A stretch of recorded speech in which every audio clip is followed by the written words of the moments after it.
Friends, welcome back to my channel Arpita লাইফস্টাইলে সবাইকে স্বাগত। আশা করি সবাই ভালো আছো, সুস্থ আছো। আমি তো ভালো আছি, সুস্থ আছি। তো এখন বাজে 10টা 35 সকালবেলা উঠে আমার কালকে রাত্রে তো বললামই কত রাতে শুয়েছি, তোমরা তো জানোই।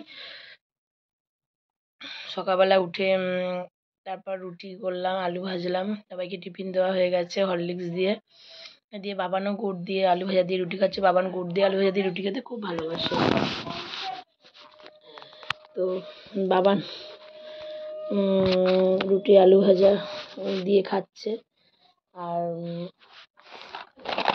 আমি সকালবেলা আজকে স্যার এসেছিলো পড়াতে, তো তাকে দুধ চা করে দিতে গিয়ে আমি আর মনা দুজনেই দুধ চা খেয়েছি।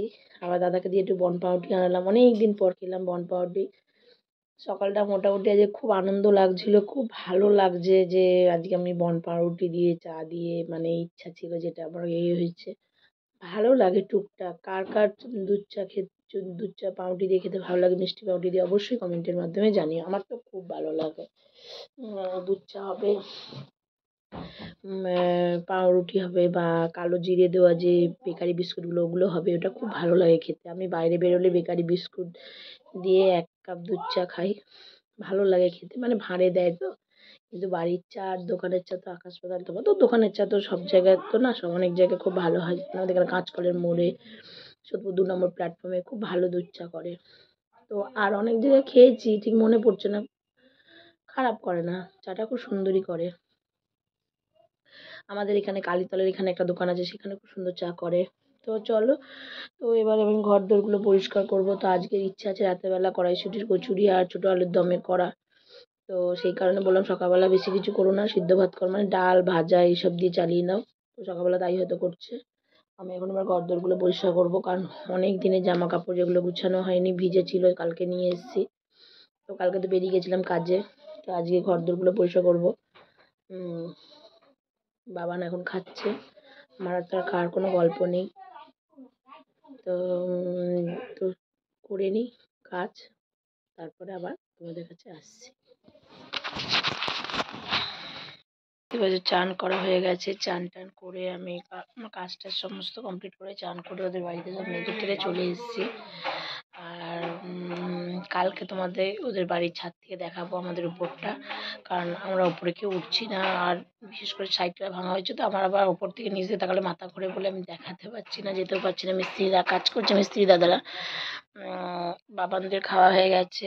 আর বললামই আজকে আমি রাতেরবেলা একটু কড়াইশুঁটির কচুরি আলুর দম করার ইচ্ছা আছে, তাই জন্য আজকে আমি আজকে আমি কিছু করবো না। মানে আজকে আমাদের সকালবেলা হয়েছে ডাল সিদ্ধ, আলু ভাজা, পাঁপড় ভাজা, ভাত। তো যেহেতু রাতেরবেলা সব খাওয়া হবে, আর সকালবেলা তো আলু ভাজা হয়েছিল, দুপুরবেলা এটাই হবে। তো চলো সাথে থাকো, দেখতে থাকো। আমি এখন কিচ্ছু খাইনি, সেই সকালবেলা পাউরুটি আর চা খেয়েছি, আর অর্ধেকের অর্ধেক পাউরুটি খেয়েছি, এখনও কিছু খাইনি, কারণ খিদে পাইনি তো খাবো কি। তো চলো সাথে থাকো, দেখতে থাকো। আর এই যে একজন মোবাইল দেখছে, আর ওই ঘরে আর একজন মোবাইল দেখছে, সবাই মোবাইল নিয়ে ব্যস্ত, আমি তোমাদের সাথে কথা বলতে ব্যস্ত। চলো টাটা। দেখতেই পাচ্ছ আমি দেখো আলু ছাড়াচ্ছি, এই যে ছোটো আলু। আর ওখানে মটরশুঁটি পেস্ট করা হয়ে গেছে কড়াইশুঁটি কচুরি করার জন্য। ওর মধ্যে আদা লঙ্কা জিরে গুঁড়ো দিয়েছি, তো আর হিং দিয়ে, ওটা তো ফোড়ন দেবো। তোমরা সবাই জানো কম বেশি, তা বলি। তো আমি এগুলো এখন আলুগুলো এখন ছুলতে থাকি, অসুবিধা হয় না। আলুগুলো এখন ছুলে রাখি, যত তাড়াতাড়ি কাজটা কমপ্লিট হবে ততটাই ভালো, কাজটা করে রাখলেই ভালো।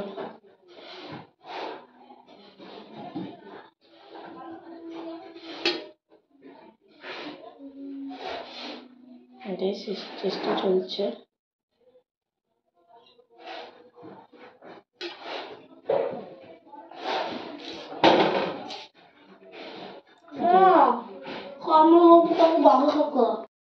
মটরশুঁটির পুর রেডি হয়ে গেছে। আর এখানে তোমার এই যে পোস্ত, বাদাম, আদা, জিরা, কাঁচা লঙ্কা সব বাটা হয়ে গেছে। টমেটো একটা পেস্ট করে দিয়েছি। তো চলো সাথে থাকো, দেখতে থাকো। এই পাচ্ছ আমি চলে এসেছি এবার রান্নাঘর থেকে। এখন করবো না, যে সব রেডি করে রাখলাম, পরে করবো। আর শরীরটা দিচ্ছে না, আমার যে একটু শুই। 4টে বাজে, বেরোবো এবার, রেডি হবো। পা দুটো খুব ব্যথা করছে, আবার পারছি না। তো চলো সাথে থাকো, দেখতে থাকো। আমি রেডি হয়ে নিয়ে আবার আসছি তোমাদের কাছে। দেখতেই পাচ্ছ আমি বেরিয়ে গেছি, রাস্তায় যাচ্ছি। আর যাচ্ছি বেলঘড়িয়া, অনেক আছে সাথে। তো চলো দেখো দেখো। আর এই কানেরটা এই মাত্র কিনলাম, আমি কানের পর আসতে ভুলে গেছি। অনেকক্ষণই বেরিয়েছি, বেরিয়ে কাজ মিটিয়ে বাইরে একটা কাজ ছিল, কাজটা করে এখানে এসে দাঁড়িয়েছিলাম। ও আবার এলো, চলে যাচ্ছে। ও আবার এলো। চলো সাথে থাকো, দেখতে থাকো। যাই বেলঘড়িয়া। দেখতেই পাচ্ছ দিদির বাড়ি আমি চলে এসেছি। দেখো ওই দিদির বাড়ি আমি চলে এসেছি। তো এটা বেলঘড়িয়াতে দিদিটার বাড়ি। তো আমি আমার কাজটা কমপ্লিট করে নিই, তারপর আর এই কানেরটার কথা বলছিলাম। চলো দেখতে থাকো। ডিনার হয়েছে কড়াইশুঁটির কচুরি, আর এই যে আলুর দম, পোস্ত, কাজু বাদাম, টক দই দিয়ে করা হয়েছে। তো এখনো ডিনার করিনি, আমরা করবো। আমি তো অনেকক্ষণ আগেই চলে এসেছি, যেহেতু বেলঘড়িয়া লাইনে কাজ হচ্ছে। ওই লাইনে ওই 4 নম্বরের ওখানে যা সবাই লাইন পেরিয়ে বেরিয়ে যায়, ওই জন্য ওখানটা আটকে দিচ্ছে বলে, কাজ হচ্ছে বলে ট্রেন তো খুব আস্তে আস্তে যাতায়াত করছে, যাচ্ছেও তাই আসছেও তাই। তো আর যে ট্রেনে আসতে এমনি লেট করেছিল, তো আমরা ট্রেনে আসছিলাম। আসার সময় ট্রেনের মধ্যে একটা জিনিস ঘটেছে, একটা মেয়ের খুব শরীরটা খারাপ হয়ে গেছিলো। যাই হোক, সেই ব্যাপার নিয়ে আমি তোমার সাথে পরে কথা বলছি। আগে আমি ডিনারটা কমপ্লিট করি, তারপরে, কারণ খুব খিদে পেয়ে গেছে। তো চলো। দেখতেই পাচ্ছ আমি এখন খাওয়া দাওয়া করে ঘরে চলে এসেছি। আর আলুর দমটা সত্যি আজকে খুব ভালো হয়েছিল। সবাই যারা খেয়েছে সবাই বলছে সত্যি খুব ভালো হয়েছে আলুর দমটা, কচুরিটা। কচুরি পুর টুর করেই আমি গেছিলাম কাজেতে, কারণ বেরিয়েছিলাম, একটু বেলঘড়িয়া যেতে হয়েছিল। ওখানে একটা প্রোডাক্টের ব্যাপারে কথা হয়েছিল। তা সেখানে গিয়ে যে দিদির বাড়ি গেছিলাম, দিদি তো সেই চা বিস্কুট আবার ডিমের অমলেট করে দিয়েছিল। খেয়ে দিয়ে আবার এলাম। আজকে একটু লেট হয়ে গেছিলো, তাই দাদা ভাত আর আলুর দম খেয়ে গেছে। পুরটা রেখে দিয়েছি কড়াইশুঁটি। আর আসতে গিয়ে আজকে ট্রেনের মধ্যে একটা মেয়ে, মানে ইয়ং মেয়ে, অসুস্থ হয়ে গেছে। এবার এতটাই সেন্সলেস হয়ে গেছে, হয়তো গরমেতে, কারণ ট্রেনের মধ্যে প্রচণ্ড গরম ছিল, সেই গরমেতেই হয়তো সে সেন্সলেস হয়ে গেছে। এবার মানে এমন অবস্থা হয়েছে যে কি বলবো, মানে লাস্টে মানে জল ঢেলে তাকে ঠিক করা হয়েছে। সবাই বলছিল যে তোমার বাড়ি কোথায়, তারপর বলতে পেরেছে ভাগ্যিস সোদপুরে। তো সোদপুরেই নামানো হলো, তাকে দিয়ে বেঞ্চে বসানো হয়েছে। আর ওকে দেখে আমারও এত শরীরটা খারাপ লাগছিল, আমি আমারও যেন তাকাতে পারছি না, এমন মাথাটা ঘুরছে। বাড়িতে এসে চোখে মুখে জল দিয়ে আমি আগে গেছি, দাদার ভাত বসানো ছিল, ভাতটা উপর করে দিয়ে তারপরে আলুর দমটা বসিয়ে দিয়েছি। আলুর দম দিয়ে দাদা গরম ভাত খেয়ে গেছে। আর পরে আমি আটা ময়দা মিক্সড করে, যেহেতু আমাদের একটু গ্যাসের প্রবলেম আছে, আর ময়দাটা শুধু তো খাওয়াটা ঠিক উচিত না, তার জন্য আটা ময়দা মিক্সড করে, তুই শুয়ে পড় তোর জায়গাতে, বালিশ দিয়ে দিয়েছি, পাশে বালিশ দিয়ে দে। তো আটা ময়দা মিক্সড করে খেয়ে, তাই মিক্সড করেই মেখেছিলাম। দিয়ে তারপরে আমি দিদি পুর ভরে, মানে দিদিভাই দিয়েছিল পুরটা ভরে। আর আমি তারপরে বেলে দিলাম, ওই ভাজলো আবার পরে। তা সবাই খেয়ে গেল, সবারই খাওয়া কমপ্লিট হয়ে গেছে। সবাই ভালোই বলেছে, মিষ্টি হলে সাথে খুব ভালো লাগতো। তোমরা সবাই জানো এটা, যে বাঙালির একটু শেষ পাতে একটু মিষ্টি না হলে চলে না। তা আমাদেরও সেই অবস্থাই, শেষ পাতে একটু মিষ্টি লাগে। তো ভাবছিলাম গুড়ের রসগোল্লা নেবো, কিন্তু দিয়ে তাড়াতাড়ির জন্য আর পারিনি। তো চলে এসেছি। তারপর যাই হোক, আমরা খাওয়া দাওয়া করে এখন বিছনায় এই যে রিলসগুলো পোস্ট করলাম, আর এই যে বিছনায় সব শুয়ে রয়েছে, আমিও শোবো। আর তো এইরকম ঘটনা যেহেতু আমার লাইফে ফার্স্ট কোনোদিন ঘটেনি, এই প্রথম ঘটেছে। তো সেই কারণে তো বুঝতেই পারছো, দেখে একটু নার্ভাসই আমি হয়ে গেছিলাম। আর অত দূর গেছিলাম, তারপরে ভাবছি যে আমারও যদি এরকম শরীর টরীর খারাপ হয়, হ্যাঁ, একটা সবসময় টেনশন একটা সবসময় মাথায় থাকে, কারণ একজনকে দেখলে আর একজনকার ভয় হতেই থাকে। তো এইভাবে আজকে দিনটা আমার কাটানো হলো, এইভাবে আজকে দিনটা গেল। তো আজকে ব্লগটা আর বেশিক্ষণ কন্টিনিউ করলাম না, আর বাড়িয়ে লাভ নেই, কারণ এখন অলরেডি 12:30 বাজে, আমি এখন ঘুমাবো। তো চলো কালকে আবার নতুন ব্লগ নিয়ে আসি। সবাই ভালো থেকো, সুস্থ থেকো, সাবধানে থেকো।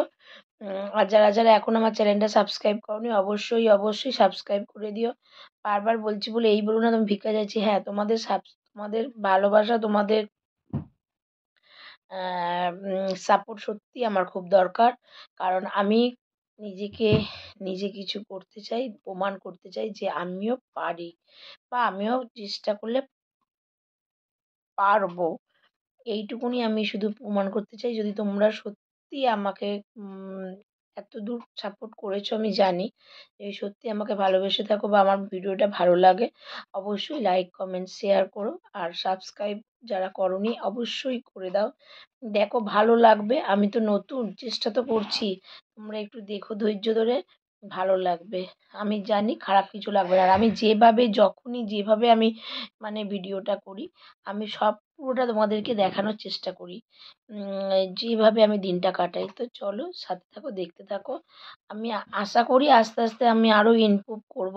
তোমরা শুধু আমাকে একটা সুযোগ দাও। যদি ভাবো এটা ভিক্ষা, তো তাই ভাবো। কিন্তু হ্যাঁ, বলতে পারি যে নিজেকে প্রমাণ করার একটা রাস্তা তো আমাকে তো করতেই হবে। যে না, অনেকেই ভাবে যে এই অতটা সবকিছু সহজ না। ইউটিউব থেকে সবাই পারে না ইনকাম করতে। এই নিয়ে অনেকেই হাসাহাসি করছে বা বলছে। কিন্তু আমি জানি যে চেষ্টা করলে কি না হয়। চেষ্টা করলে অনেক কিছু হতে পারে। তো চলো সাথে থাকো, দেখতে থাকো। Tata, good night. সবাই ভালো থেকো, সাবধানে।